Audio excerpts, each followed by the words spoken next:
I'm so happy you did. I didn't think you were coming back, but yeah, I'm excited. Thank you for coming. This is so nice to have you back in New York City. Yeah, so tell you about my blind date with John Travolta. I was left college to study acting, and I really wasn't going to even try to audition for anything until I had studied my craft for at least 5 years. But my boyfriend at the time, he was like, no, we have to start getting the ball rolling. So he said, look, we're going to write letters to all our favorite actors and film directors and tell them how much we like them and what we do, and maybe they'll call us in for, for a movie. So, these are all the letters we wrote and I got back from. We wrote to Richard Franklin. He did Psycho 2. We Wes Craven, the director for Nightmare on Elm Street, which was a very famous movie in the 80s. Nicholas Meyer was another director. Alan Pakula. Alan Parker, yes, he did Fame. Michael Apted, coal miner's daughter. And we also wrote to another director called James Bridges.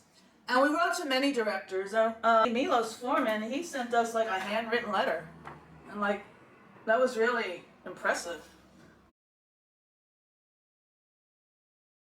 It's really really nice of him, because I think directors, they like actors and like to work with people that appreciate their work. And finally, we got a call from the office of James Bridges. His office called me and asked me to come in for a audition, a meeting. I guess it was first to be initial meeting to meet with the director. Wow, this is incredible. I'll get to meet James Bridges. And I'm so excited because I had to meet this director at the Carlisle Hotel on 76th Street and Madison Avenue. And the Carlisle Hotel is this famous landmark where all the celebrities, the stars, and all these, politicians stay and live there. John F. Kennedy was there with Jackie Kennedy and Princess Diana, and, all these, Hollywood celebrities stayed there. So, and, I'm thinking to myself, back in, Queens, when I was just a regular kid from, the neighborhood. It was a big, big dream, to be a movie star.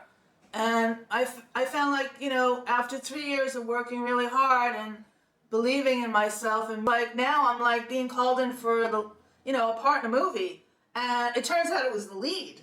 And I was like, oh my God. So, like I said, it was a beautiful spring day, and the tulips, when you walk along Park Avenue, the birds were singing. It was a beautiful, beautiful, morning. And I'm oh my God, I'm meeting this director at the Carlisle Hotel, and for a part in a movie. And I'm not sure it's the lead. I think at the time I didn't know. So I go to the front desk, and oh God, the Carlisle Hotel is just elegant, classy. And then I go in and I announce myself, because the guy at the front desk has to announce me upstairs in order to go up to the floor I had to go to. I don't escort me to the elevator. And I go up and I knock on the door, and I'm expecting his, James Bridges' assistant to answer the door, or maybe even James Bridges, and the door opens up, and I look up, and there is John Travolta. He opens the door, and he's like, hi. I'm like, huh? And he laughs. He says, come on in, come on in. I'm like, you're John Travolta. And he's like, yeah, I am. I'm like, oh my God, this is unbelievable. So, who would have thought that if the door opened up, John Travolta would be standing there and smiling at you and saying, hey, come on in, So I don't know how I reacted. I don't know if I was stunned. I don't know if I was trying to control my excitement. I used to watch Welcome Back, Kotter. And I'm just in high school. And now, I'm in the same room in the Carlisle Hotel with John Travolta. So he says, come on in. James is, he's here. He's sitting on the couch waiting for you. And I was like, oh my God, this is so incredible. But so he goes, yeah, have a seat. And there's this beautiful suite, with chandeliers and, the whole bit. The Carlisle Adult is like absolutely stunning. So James Bridges, he introduces himself and he sits down. He says, have a seat. And John's like, Whitney, would you like some iced tea? And I was like, well, yeah, I would. Thank you very much. So John's like going over and pouring me iced tea. And he comes over and he gives me a glass of iced tea. And I'm like, ah! I mean, offers me the iced tea, and he's having iced tea, and James is having iced tea, and I'm like, she's like, thank you for coming. I'm like, well, thank you for having me.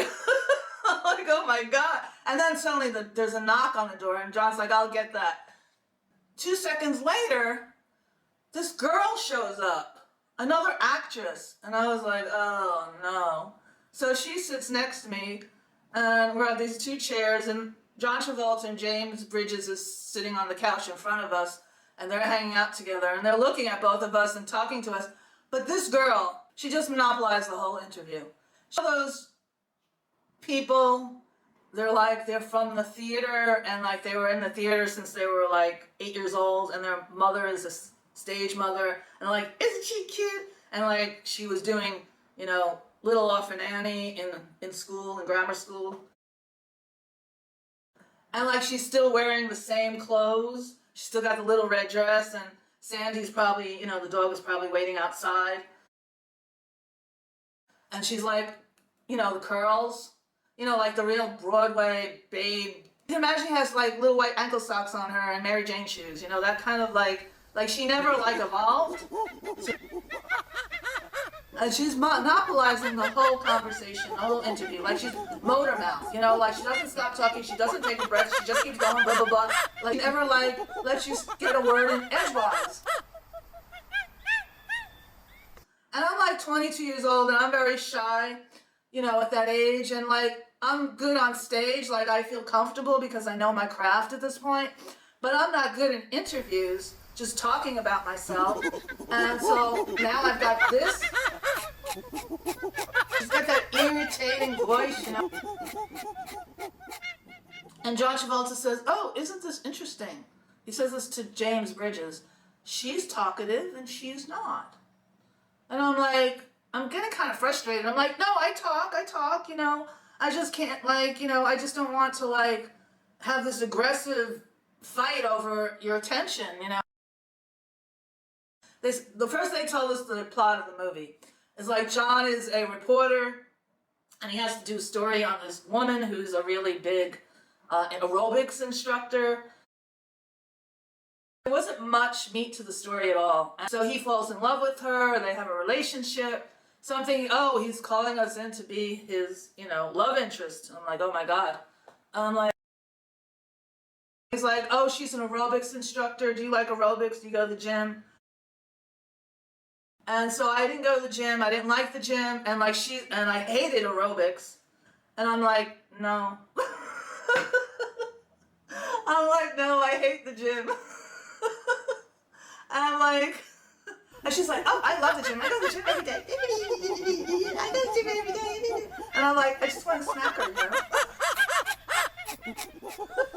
So then he says to me, do you like Chippendales? Do you like to go to Chippendales? And she's like, I love Chippendales. I go almost every Friday night. I'm like, I hate Chippendales.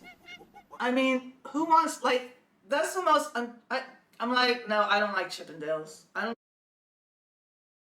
I'm thinking, these two must think I'm a prude. But I'm not a prude, I just don't like tacky, kind of unsophisticated entertainment. And I don't like tacky men. I mean, I knew I wasn't right for the part, and I wasn't disappointed. I was just annoyed at this, pain in the ass sitting next to me, motor mouth. Neither one of us got the part, and you do get kind of particular about the things you want to do and that you like to do and that you know that you're right for. And I just wasn't right for the part, so I wasn't disappointed about that. But Jamie Lee Curtis, she's a really beautiful woman, and she's a talented actress, and she got the part. She became this great guru aerobics instructor after the movie came out. And she sold a lot of books and tapes, I guess, on aerobics and helping people, keep in shape doing aerobics. But you see, the whole lesson of this is like, if I had never pursued my dream, if I had never even tried acting or studied or found the thing that I love so much and that I really enjoyed at that time, I would have never met him. I would have never had that experience. And those experiences are really magical because you think then you kind of understand that anything could happen. Any good thing could happen. Like people always looking at the bad things that could happen, but also the good things can happen. Would you like some iced tea? So let me pour you some homemade mint ginger iced tea. There's no sugar. All natural, fresh. I just made it yesterday. And so here you go. Enjoy, baby. Oh, cheers. Remember, nothing is impossible.